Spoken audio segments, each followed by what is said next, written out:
अध्याय 2 गीता का सार। श्लोक संख्या 3।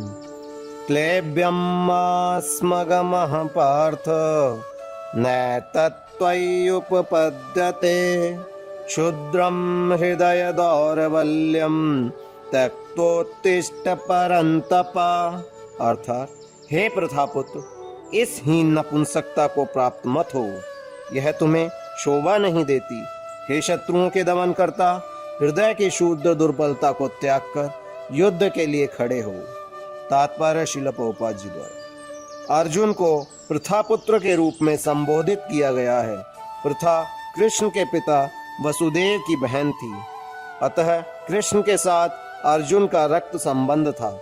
यदि क्षत्रिय पुत्र लड़ने से मना करता है तो वह नाम का क्षत्रिय है, और यदि ब्राह्मण पुत्र अपवित्र कार्य करता है तो वह नाम का ब्राह्मण है। ऐसे क्षत्रिय अथवा ब्राह्मण अपने पिता के अयोग्य पुत्र होते हैं। अतः कृष्ण यह नहीं चाहते थे कि अर्जुन अयोग्य क्षत्रिय पुत्र कहलाएं। अर्जुन कृष्ण का घनिष्ठतम मित्र था और कृष्ण प्रत्यक्ष रूप से उसके रथ का संचालन कर रहे थे।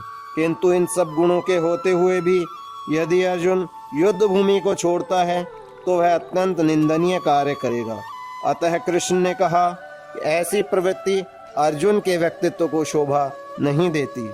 अर्जुन यह तर्क कर सकता था कि वह परम पूज्य भीष्म तथा स्वजनों के प्रति उदार दृष्टिकोण के कारण युद्ध भूमि छोड़ रहा है, किंतु कृष्ण ऐसी उदारता को केवल हृदय दौर्बल्य मानते हैं।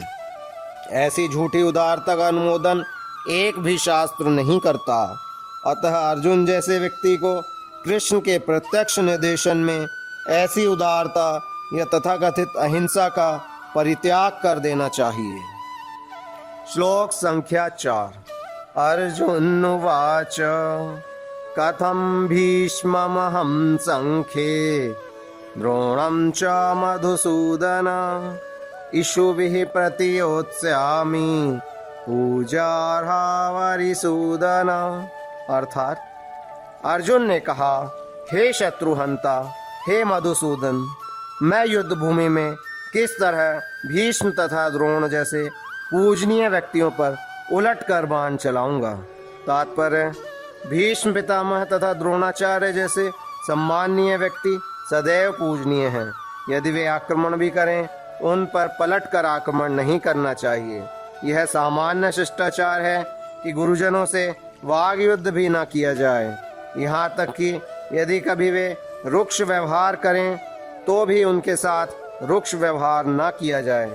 तो फिर भला अर्जुन उन पर बाण कैसे छोड़ सकता था?